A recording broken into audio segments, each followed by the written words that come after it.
Bree here, and it's time to see who is the a-hole. I'm Bree, and I will be your judge, jury, and executioner. Not executioner. What? We're not executing anyone. Well, where's the fun in that? You can't just say that.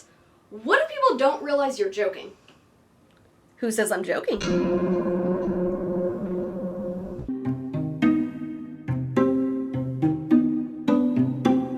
Up first, we have Am I the a-hole for continuously refusing to make do with my ex-best friend even though he wants to reconcile? I'm guessing make up is what they mean. Gut instinct is no.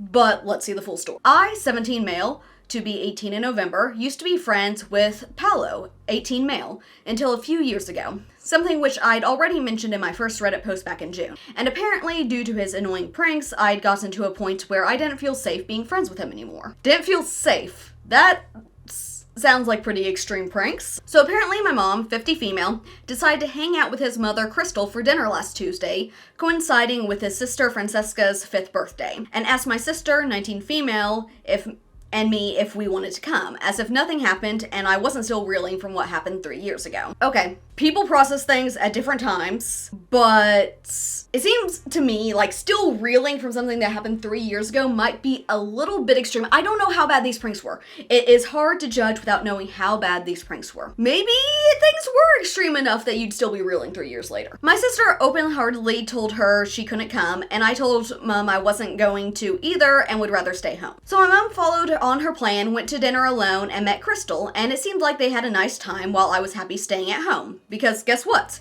Yep, Paolo did indeed turn up at the venue our mums planned to meet, so I guess good thing I stayed home. When my mom came back from the dinner, she started saying how Paolo misses both Erica, my sister, and me, and wishing we could meet up again as a whole as if nothing happened. Erica did agree, but I shut down the idea. Right now sounds fair to me. Things clearly didn't go well between them, doesn't feel like making up, and it doesn't sound like Paolo has reached out with an apology. If there was an apology and a genuine like, hey, I want to have a heart-to-heart, I realize I hurt you, I want to change. Let me be clear, he is not obligated to give him a second chance. If someone hurts you, you are never obligated to give a person a second chance. You can treat them with compassion while like, hey, I'm glad that you've seen your error of your ways and you've decided to change, but it's done. What's done is done. I can't overlook the past, and that's fine. Although my mom was pretty understanding about how upset I was with Paolo, she kept saying every now and then that I need to forgive and forget. Forgive and forget is not a great saying. Honestly, forgiveness is great. Forgiveness is for yourself because holding a grudge hurts you more than it hurts the other person. Someone you're holding a grudge against, they don't feel that grudge. Holding a grudge does nothing to the other person. It only weighs you down and causes you pain. So forgiveness is good. Forgetting. If someone hurt you, you can forgive them, but also not want to put yourself in the same situation over again because you want to protect yourself moving forward. You can forgive, but not forget. Meaning no matter how hurt I was expected to forgive Paolo and get along as if everything was normal. But I'm adamant on protecting my peace. Good for you. So I'm not going to sit there, roll over, accept crap from, and make do with someone who clearly broke my trust. So am I the a-hole for continuously refusing to make do with my ex-best friend and even shutting down every attempt for him and I to reconcile? Shutting down every attempt, it seems like there was one thing where, oh, he said he missed him. Okay, also, he said this like when their moms are together. That's the thing that you're expected to say, like, oh yeah, I miss hanging out with your son. Like, he's being polite. That doesn't mean he wants to make amends. There is a big difference there. I have not heard anything about Paolo wanting to make amends. No, I don't think you're the a-hole, but let's see what Reddit has to say. I don't know what Reddit has to say. Reddit has nothing to say. But we do have an update, so let's see if we get any more information from that, and maybe there's some other thoughts on it other than just my opinion. Here's an update to my sequel post. So, I, 17 male, 18 next November, have decided to reveal that I'm not atheist by any chance, and yes, my mom still thinks I should forgive my ex-best friend, but I'm keeping my distance regardless if I forgive him or not. The reason why I continue to narrate stories of my fallout with Paolo is because there was a time, both last year after I cut him off, and even this year where, because my mom considers him family, she invited him over behind my back because she needed to give him some things. I don't approve of that from the mom. Friends with his mom, great. That's fine. The mom didn't do anything. But inviting over someone who hurt your son behind his back, yeah, that one doesn't sit too well with me. I have an ex-best friend who hurt me, and if my mom was inviting her over behind my back, especially while I was still living at home, ooh, I would not appreciate that one bit. And yes, something similar happened to my mom. One of her aunts on my grandpa's side was a bee to my grandma, and I don't blame mom for her fallout with that aunt. So she should understand. So I was considering I might forgive him for his attitude. Wait, what? So I'm guessing switching back to Paolo might forgive him for his attitude. Those thoughts just didn't really seem connected to me, so I was a little confused, but it's fine. But I'm not going to pretend that nothing happened or talk to him like normal. Fair. Again, totally fair. You probably shouldn't unless he, goes through the efforts to make amends. And even then, you don't have to act like nothing happened because clearly something happened. That doesn't just go away because someone made amends. You can acknowledge it and move on and kind of restart your friendship from a new basis without erasing the past. I'm still reeling from what happened, still can't get over the fact that he hurt me hard enough to cut him out of my life. I'm civil with Crystal, but I don't want to be close with her family. I wrote this in my last post when I told my mom that I wasn't comfortable coming with her to meet his mom 2 weeks ago. She said that I was skipping dinner just so not to meet Crystal. I'm going to assume that he was closer to his best friend than he was to his best friend's mom. And I can understand, not really caring to go have dinner with your ex-best friend's mom, even if you have nothing against her. That's just awkward. And also, yeah, he ended up being there. But thank God I stayed home because, trust me, I'd rather stay home than meet Paolo and have a meltdown for seeing him. This would have been more than the last straw for me. And the fact that she still considers him family, even after he lost me as a friend, I'm sick and tired of her wanting me to keep the peace with him regardless. But I never held her back from meeting Crystal. I just want to keep my distance from Paolo like I did in the past months. That is a tough situation. Clearly, the two families have been close for a while. If Crystal is the mom's best friend, it puts her, Crystal's gonna be protective of her son, even if he's in the wrong. I would hope that she would be able to acknowledge, hey, my son messed up, I'm not going to support what he did, but she's obviously still gonna care for her son and support her son. Even if your child's in the wrong with something, you're still gonna show them love and compassion, I would hope. And I'm sure two moms who have sons around the same age, they're going to talk about their sons, so that does put the mom in a difficult situation with balancing her friend's feelings with the history between their sons. This is an area where she could establish boundaries, like saying something to Crystal like, hey, my son still hurts by the way your son treated him. I'm not attacking your son, but I think this is a topic we should avoid for the sake of our friendship. I think that's a totally fair boundary to make. I think they could do that. I think they could maintain their friendship pretty well and just avoid the awkwardness of treating Paolo like a son when it sounds like he doesn't deserve to be treated like a son. You can be best friends with someone who has a kid around the same age as you without treating that kid as your own. Quick edit, I told my mom I forgive Paolo, but I will still keep my distance. When I told her I'd rather not have him at my house, she kept saying that I'm still holding a grudge against him over a simple mistake. That's not holding a grudge. That is protecting your peace, establishing boundaries for your own health and safety. A second edit, for some reason my sister and our ex-best friend Ellie, fake name, are friends again, but definitely not as close as they used to be previously.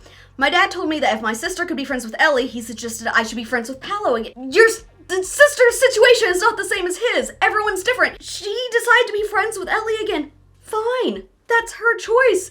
They clearly worked things out. I hope that whoever was in the wrong made amends, things got better. Paolo has not made any efforts to make amends, it sounds like. I told him no. I told him I won't be friends with someone who ruined my life. He kept pestering me until I reminded him that Paolo nearly ruined my 12th birthday 6 years ago, and I won't be friends with someone who prioritizes his long-term friends, the ones who, according to my mom, bully me. He's friends with people who bully you, and your mom knows that, and is still saying you guys should be friends? No, I'm sorry. If someone's bullying my best friend, I'm not putting up with that. I am not going to be friends with someone who is bullying my best friend. I always felt like I was the one at the bottom of his priority list. That's a tough feeling, especially if he was your best friend. Have you heard or seen that he's changed from anyone other than your family? He hurt you deeply and you don't have to reconcile because of that. But it may change or confirm how you feel about what happened. Exactly, that's what I've been saying. It's good to know if he's changed or not. That does not obligate anything. Well, apparently no. As far as I can see, he may have changed from his looks and physical appearance, but not from his attitude. My mom thinks that I could have been the bigger person. Being the bigger person is not... I can't even find the words. Being a bigger person is not putting yourself in harm's way with someone who hurt you and isn't even sorry about it, is still acting the exact same way. Being the bigger person is when there's wrongs on both sides, you both messed up some, you both hurt each other, and you decide to take the first step in making amends and making things right. When someone just hurt you, jumping back into the deep end is not being the bigger person, that's being dumb. Anyway, my mom thinks I could have been the bigger person and forgiven Paolo because he may have been an immature brat when we were younger, at the time mentioned in my original post in a different subreddit, and she claims he's changed, not true from his attitude. Well, similarly, my mom had a falling out with her paternal aunt long ago, and she kept her distance from that aunt, so I did the same thing. I feel at peace, but I'm still unsure whether I should actually apologize or not. Apologize for what? You're not the person who did something. All you did was walked away. It is on Paolo to apologize. What you can do is I say as if this person's watching this video, I highly doubt it, but what they could do is they could send Paolo a message and be like, hey, my mom keeps telling me that you miss me or something. In case it wasn't clear, here is why I walked away from you. Here is why I ended our friendship. And then the ball is in Paolo's court to apologize and make amends. To be fair, if he hasn't actually changed, he might do a fake apology and not actually mean it, and not obligated to accept the apology. If it feels like there is something still unresolved, it can be good to get that closure and just say, hey, here's the reason. This is not to attack you. This is just to clarify anything and close this door once and for all. I did that with my ex-best friend way longer than I waited way too long to do it. But I was a coward and I did apologize when I reached out to her, not for anything I did to her, because I do feel like most of the apologizing should have been on her, not on me, but I was like, I apologize for not giving you an explanation. We were best friends for a long time. You deserve that. And I felt better after doing that, and I wish I had done it sooner, just because that was good for me, and it was probably good for her to get some kind of closure, to understand. It was good for me because her response completely confirmed all the reasons why I cut her off. So that's how it can be really good for you too.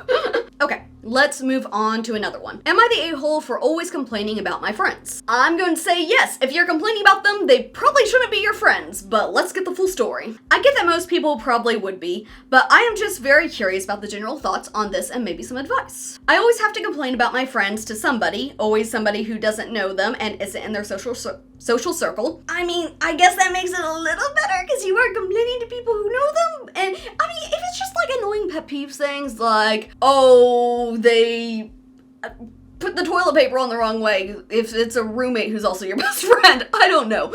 That seems like a fair thing to just complain about, something that doesn't really matter. But if you're like dumping on your friends to someone else, they probably shouldn't be your friends. Otherwise, I just fester and harbor resentment. It's not because there's something wrong with them. It's not because I don't like them.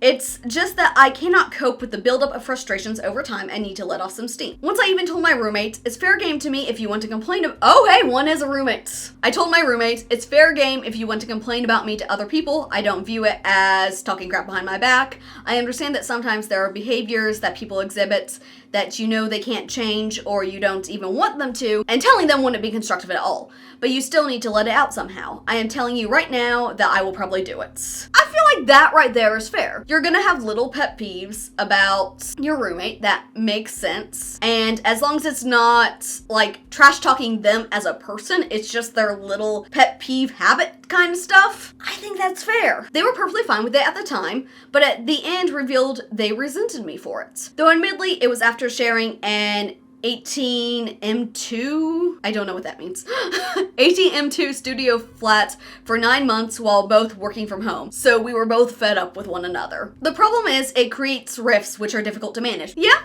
Talking bad about people generally does create rifts, that's true. I always try to make sure I talk about all the good things as well as the bad things that they do, so that it isn't leaning one way and isn't unfair and demonizing. But it still inspired judgment and causes these two strangers to dislike each other. Okay, if you are complaining so much that it's making the other person dislike them, it sounds like it's going too far. Living with multiple roommates really demonstrated to me how talking negatively about others can spiral out of control. Yeah. And it wasn't me talking crap this time, but I observed it from the outside and I guess I saw some parallels. And how it makes the listener feel obligated to take your side and to even overindulge your initial irritation, and sometimes even inadvertently makes you feel almost hostile towards the subject than you originally were. That is a very good point. That can happen when you're complaining about someone, because when you are complaining about someone to someone else, all they're hearing, if they don't know this person, all they're hearing is all these bad things about them. Their perspective on this person is skewed. They're going to have to join in the conversation, I'm guessing. They're not going to just sit there listening and then say nothing. They're gonna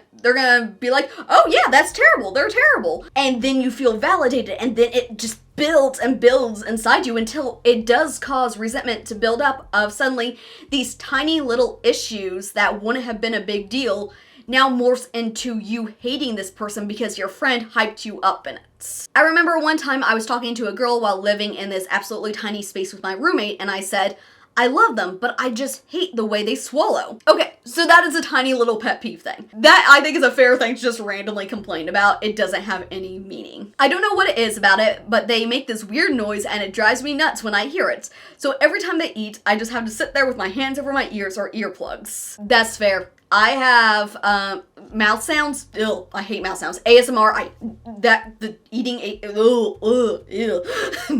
No. So I understand that. That is totally fair. And she said, I'm so sorry that you have to go through that. It's not your fault they eat like an effing pig. You're complaining about them, so of course they're going to take it. Like, that is all they have. And when you're complaining about something, the friend probably wants to validate you. And I totally forgot where I was going with that.